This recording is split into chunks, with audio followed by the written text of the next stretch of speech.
Political Science lecture series. In the previous lecture, we discussed various functions of legislature, executive and judicial functions in the context of the principle of separation of powers and the checks and balances. आज हम अपने topic को आगे बढ़ाएंगे legislator के context में, क्योंकि हमने डिस्कस किया था कि लेजिस्लेटर को ऑर्गेनाइज करने के दो आपके पास मॉडल्स हैं.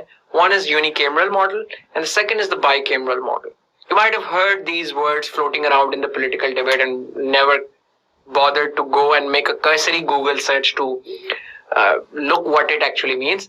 But let's make that easy for people who have not done that research before.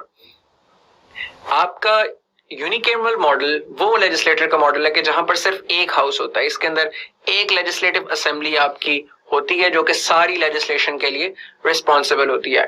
Bye contrast bicameral legislature के अंदर दो हाउसेस, दो लेजिस्लेटिव असेंबलीज होती हैं. जैसे पाकिस्तान के अंदर नेशनल असेंबली और सेनेट आपको मिलती है यूनिकेमरल लेजिस्लेटिव मॉडल के कॉन्टेक्स्ट में. जो ब्रीफ कंपैरिजन है उसके अगर हम देखें तो पावर जो है उसके अंदर वो कॉन्सेंट्रेटेड है in the sense that power is concentrated in a single chamber, जबकि बाइकेमरल लेजिस्लेचर के अंदर पावर जो आपके दोनों हाउसेस हैं जिनमें से एक हाउस अपर हाउस होता है और एक हाउस लोअर हाउस होता है. अपर हाउस जनरली आपका सेनेट को कहते हैं और लोअर हाउस आपके नेशनल असेंबली को. लोअर हाउस वो हाउस है जो कि डायरेक्टली इलेक्ट होकर आवाम के तहत वोटों के तहत आता है और upper house generally indirectly elected होता है. System of government, this is not universally true but generally unicameral countries tend to be unitary states, जो कि हम डिस्कस करेंगे कि यूनिटरी स्टेट्स क्या होती हैं. हमने सेपरेट इसके लिए सेपरेट लेक्चर डेडिकेट करना है. But just let the idea germinate in your head that generally unicameral states, unicameral legislators are found in unitary states, while bicameral legislators are found in federal states. Third is the idea about decision making की जो pattern है, decision making की क्या strategy होती है. Decision making is rather quick in the unicameral system because you just have to pass it through one house, and the decision making is generally larger because the second chamber or the upper house interposes delays in the formation of constitution, because फिर एक नया chamber आ जाता है, उनके अपने concerns हैं, उनकी अपनी चीजें हैं, उनकी अपनी डिबेट है, वो सारी होगी तो लेजिस्लेशन पूरी होगी. तो पाकिस्तान में जैसे अगर आपका एक ही चेंबर हो तो इसका मतलब है एक असेंबली से कोई चीज पास हो गई. हमारे यहाँ जैसे दो चेंबर है, इसका मतलब पहले नेशनल असेंबली से उस बिल को पहले टेबल किया जाएगा नेशनल असेंबली में, उस पर बहस होगी, उसके ऊपर फ्लॉज निकाले जाएंगे, फिर सारे उस पर एग्री करेंगे, कंसेंसस डेवलप होगा, then they will vote in the favour of it if they choose to vote in favour of it. और अगर वो पास होता है फिर वो सेनेट में जाएगा, फिर सेनेट में उस पर बहस होगी, फिर उसके कीड़े निकलेंगे, फिर उसको सबको मनाया जाएगा, उस पर नेगोशिएशन होगी और फिर सेनेट उसको अगर अप्रूव करती है तो वो बिल जो है वो लॉ में बदलेगा. तो it takes more time than a unicameral system. जो डेडलॉक्स हैं वो कम होते हैं यूनिकेमरल मॉडल के अंदर और बाइकेमरल मॉडल के अंदर ज्यादा होते हैं. Why? Because bicameral legislature के अंदर automatically since you have two chambers आपको ज्यादा interests को cater करना है. You have to cater to more people who are representing different sections. That is why जो competing interests होने की वजह से और ज्यादा division of होने की वजह से, ज्यादा diverse लोगों के दरमियान consensus develop करने की वजह से your bicameral models tend to be more deadlock prone. Unicameral model generally is recommended for smaller countries and bicameral legislature for larger countries. उसके रीजन क्या है कि larger countries के लिए क्यों करते हैं वो हम अभी आगे अपने पास्ट पेपर के क्वेश्चन सॉल्व करते हुए देखेंगे. कुछ एग्जांपल्स हैं. As I said in the previous lectures as well, you should be able to separately show examples. Separate heading डाल के मार्कर के साथ या पॉइंटर के साथ आप सेपरेट एग्जांपल्स कोट करें ताकि एग्जामिनर को आप ये दिखा सकें कि you actually know how the systems operate globally, which is going to help you get more score in this course. तो यूनिकेमरल मॉडल्स के आपके सामने चीन की मिसाल है जिसके अंदर national people's congress NPC is a unicameral legislature. Turkey has grand national assembly. Bangladesh की भी अपनी एक यूनिकेमरल लेजिस्लेटर है. Denmark and Yemen also have, and there are lot of other countries as well, but 5 examples are sufficient to quote in the paper of unicameral model. Not coincidentally, most of them are unitary states as well. In the bicameral model, most of them are federal countries, federal democracies. And mind you, we'll discuss what federal democracy is and what unitary democracy is, or generally what unitary state or federal state is in the later lectures. But just let the idea germinate in your head. US के अंदर भी bicameral legislature है. The lower house is the House of Representatives, the upper is the Senate. Pakistan में National Assembly और Senate है. India में लोक सभा और राज्य सभा है. फ्रांस के अंदर भी National Assembly और Senate है. UK के अंदर the famous House of Commons and the House of Lords being the 2 chambers. Afghanistan के अंदर भी bicameral model है. House of People, House of Elders. Afghanistan is an exception because it's not a federal country. It's a unitary state. By contrast, generally, all of these countries are federations. Past paper में ये सवाल आ चुका है कि 3 वो उसूल बताएं, principles बताएं, जिनकी basis पे second chamber constitute किया जाता है. Basically, bicameral legislature बनाने के आप justification या किस तरीके से वो बनाई जाती हैं, उनको किस तरीके से constitute किया जाता है. तो ये बड़ा एक important question है. ये तमाम पॉलिटिकल साइंस के स्टूडेंट्स को वैसे भी पता होना चाहिए because it's a very important concept in how governments are organized. The first principle is that the formation of the second chamber has a different method of membership. Lower house जो आपका होता है नेशनल असेंबली जैसे पाकिस्तान में, lower house को कहते हैं peoples chamber, अवाम का ये ऐवान. अवामी ऐवान इसलिए बिकॉज लोग डायरेक्टली इलेक्ट करते हैं. आप अपने नेशनल असेंबली के लोगों को डायरेक्ट इलेक्ट करते हैं, आप MNAs इलेक्ट करते हैं उन्हें, आपने वोट दिया उन्हें. So it's called people's chamber. So national assembly is suppose to represent the will of the people, but the senate or the upper house is considered the chamber of statesmen, because the in upper house you do not need people who represent the will of the people. In the upper house you need expert opinion, you need the best minds, you need the sharpest individuals, and a lot of sharp individuals are also happen to be election shy.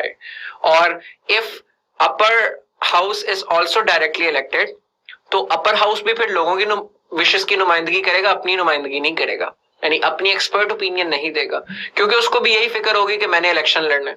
इसीलिए अपर house generally directly elected chamber नहीं होता, वो indirectly elected होता है. पाकिस्तान के अंदर आज तक आपने कभी किसी सेनेटर को वोट नहीं दिया, क्योंकि आप नहीं दे सकते. सेनेट इनडायरेक्टली इलेक्ट होती है पाकिस्तान के अंदर, और दुनिया की दूसरी तमाम डेमोक्रेसीज के अंदर भी. Mind you, US as an example, US के दोनों हाउसेस डायरेक्टली इलेक्टेड हैं, तो यूएस को आप एज एन एक्सेप्शन कोट भी कर सकते हैं. बट जनरली दुनिया के अंदर बाकी तमाम बाइकैमरल लेजिस्लेटर्स के अंदर the upper house is either appointed और इनडायरेक्टली इलेक्टेड. उसका रीजन क्या है? उसका रीजन ये दोनों चीजें करने का, अपॉइंटेड आपको यूके में मिलेगा, इनडायरेक्टली इलेक्टेड आपको पाकिस्तान में मिलेगा. उसकी वजह ये है because you want more statesmen in the upper chamber. अगर वो भी इलेक्शंस के जरिए आने शुरू हो जाएंगे तो senators will also have an election incentive to not give their best judgments, to not bring the best policy to the house, but the wishes of the people, because उन्होंने अवाम को जाके मुंह दिखाना है और 4 साल बाद 5 साल बाद वोट मांगने जाना है. इसीलिए ताकि बेस्ट पॉलिसी आए आपके पास, और बेसिकली ये चीज टिरेनी ऑफ मेजॉरिटी से बचाती है डेमोक्रेसी को. बिकॉज अगर आपकी मेजॉरिटी चाहती है कि कोई ऐसी चीज हो जो कि इफेक्टिवली गलत है, फॉर इंस्टेंस माइनॉरिटीज की परसिक्यूशन और एनीथिंग, तो थ्योरेटिकली नेशनल असेंबली ने तो अवाम की मेजॉरिटी की विल को रिप्रेजेंट करना है, तो it can lead to the tyranny of majority. To check that, to have a balance on that, एक सेनेट रखी जाती है जो कि अवाम को आंसरेबल डायरेक्टली नहीं है, क्योंकि वो उसके वोट से नहीं आई, इसलिए वो लोग बेहतर पॉलिसी मेकिंग. फिर चूंकि सेनेट की आपको अप्रूवल भी चाहिए होती किसी भी लेजिस्लेशन के लिए, तो ऐसी कोई लेजिस्लेशन नहीं आएगी जो अनफेयर हो. पाकिस्तान में indirect elections, proportional representation with the political parties list of candidates. ये पूरा नाम हमारा सिस्टम है जो हम फॉलो करते हैं सेनेटर्स के इलेक्शन के लिए. इसके तहत हर प्रोविंशियल असेंबली जो आपने इलेक्ट की है खुद, वो प्रोविंशियल असेंबली आगे से हर वो सेनेटर्स को नॉमिनेट करती है अपने रीजन के. तो पंजाब के सेनेटर्स को पंजाब की प्रोविंशियल असेंबली वोट करेगी, सिंधी सेनेटर्स को सिंध की प्रोविंशियल असेंबली वोट करेगी सेनेट के अंदर. The second is important principle is the equal representation of the constituent units. Constituent units के बहुत सारे मुख्तलिफ नाम हो सकते हैं. आप इन्हें provinces कह सकते हैं, आप इन्हें states कह सकते हैं, आप इन्हें cantons कह सकते हैं जैसे स्विट्जरलैंड में होता है. ये वो इकाइयां होती है जो मिलकर कोई रियासत बनाते हैं. तो पाकिस्तान के जैसे 4 सूबे हैं, इसी तरह यूएस की 50 स्टेट्स हैं, इसी तरह इंडिया की अपनी रियासतें हैं और अपने यूनिट्स हैं. इनको ब्रॉडली कंस्टिट्यूएंट यूनिट्स कहा जाता है. तो whichever name you call them, provinces, states, cantons और generally constituent units, the principle of equal representation of senators is very important. हर खित्ते के सेनेटर्स बराबर होते हैं इररिस्पेक्टिव ऑफ देयर पॉपुलेशन और साइज. नेशनल असेंबली में आपकी पॉपुलेशन की बेसिस पे मेंबरशिप होती है. Punjab has the highest members in National Assembly because it has the highest population, and Balochistan has the lowest because it has the lowest population. Senate में इस तरह नहीं होता. Senate में by contrast तमाम units की equal membership है Senate के अंदर. Same goes with the US. US के अंदर House of Representatives के अंदर कैलिफोर्निया, न्यूयॉर्क, टेक्सास जो बड़ी states हैं इनके बहुत ज्यादा representatives हैं. लेकिन अपर हाउस में हर स्टेट के 2-2 सेनेटर्स हैं. तो यूएस सेनेट के अंदर 50 स्टेट्स हैं, उन 50 में देयर आर 2 सेनेटर्स ईच. सो इस कॉन्टेक्स्ट में देखें तो आप ऐसा क्यों करते हैं कि अपर हाउस को बराबर रिप्रेजेंटेशन देते हैं तमाम कंस्टिट्यूएंट यूनिट्स की? उसकी सबसे बड़ी वजह यह है कि आपकी senate is not just a chamber of statesman, it is also representative of the constituent units. तो आपका जो लोकल एमएनए है वो आपकी कंस्टिट्यूएंसी का नुमाइंदा है, आपके खलके का नुमाइंदा है. वो जो भी आपका एक खलका है, मुख्तलिफ बने होते हैं. लेकिन जो आपका सेनेटर है वो आपके पूरे सूबे का नुमाइंदा है. पंजाब के तमाम सेनेटर्स पूरे पंजाब के सूबे की नुमाइंदगी करें. तो ये सिस्टम इसलिए इंट्रोड्यूस कराया जाता है ताकि कहीं ऐसा ना हो कि अगर सिर्फ नेशनल असेंबली होगी तो बड़े सूबे अपनी मर्जी के काम कराते रहेंगे. अगर सिर्फ नेशनल असेंबली होगी तो चूंकि ज्यादातर नेशनल असेंबली में या लोअर हाउस के अंदर लोग मेजॉरिटी पॉपुलेशन वाले एरियाज हैं, तो वो तमाम तर लेजिस्लेशन ऐसी करवाएंगे जो उनके सूबे को या उनके कंस्टिट्यूएंट यूनिट को, स्टेट को फायदा देगी. सेनेट के होने से और सेनेट की इक्वल रिप्रेजेंटेशन होने से अब ये है कि कोई भी बड़ा सूबा अपनी मर्जी से सारे काम नहीं करवा सकता, क्योंकि अपर हाउस में तो बलूचिस्तान वालों की भी, सिंध वालों की भी, केपी और पंजाब सबकी बराबर की सीटें हैं. जब सबकी बराबर की सीटें हैं तो इससे होता क्या है? इससे फिर होता ये है कि आपकी जो ओवरऑल फिर निगोशिएट करना पड़ता है, फिर ऐसी लेजिस्लेशन करनी पड़ती है जो किसी को भी यूनिलैटरली और डिस्प्रोपोर्शनेटली नुकसान एक को ना पहुंचाए और दूसरे को डिस्प्रोपोर्शनेटली फायदा ना पहुंचाए. तो एक इक्विटेबल डेवलपमेंट के लिए आपके कंस्टिट्यूएंट यूनिट्स में, that is why it is suitable for the larger countries, जो कि हमने पहले अपने शुरू में डिस्कस किया था कि लार्ज कंट्रीज के लिए बाइकैमरल लेजिस्लेटर सूटेड है. The reason is that because equal representation of constituent units in the larger countries is important, ताकि जो डिफरेंट कंपीटिंग इंटरेस्ट्स हैं, डिफरेंट स्टेट्स हैं जो कि अक्सर डिफरेंट एथनिसिटीज को भी ऑक्युपाई करती हैं, डिफरेंट टाइप्स ऑफ लोग होते हैं उसके, तो ऐसा ना हो कि जो सबसे पावरफुल, जो सबसे पॉपुलेटेड, हाईली पॉपुलेटेड सूबा है, सब कुछ वो अपनी मर्जी से नेशनल असेंबली में अपने नंबर ज्यादा होने की वजह से पास करवा ले. इसीलिए सेनेट को इस तरीके से ऑर्गेनाइज किया जाता है कि एक तो इनडायरेक्टली इलेक्टेड और उसकी इक्वल रिप्रेजेंटेशन रखी जाती है ताकि वो ऑफसेट कर सके जो अनफेयर या आप कह लें कि एक एडेड एडवांटेज होता है बड़े सूबों के पास. This becomes an effective tool in making a holistic policy making that is beneficial for all constituent units. The third principle around which the second chamber is constituted is generally you give longer tenures to senators. US के अंदर हर 4 साल के बाद presidential elections होते हैं. Lower house की भी मुद्दत इतनी है,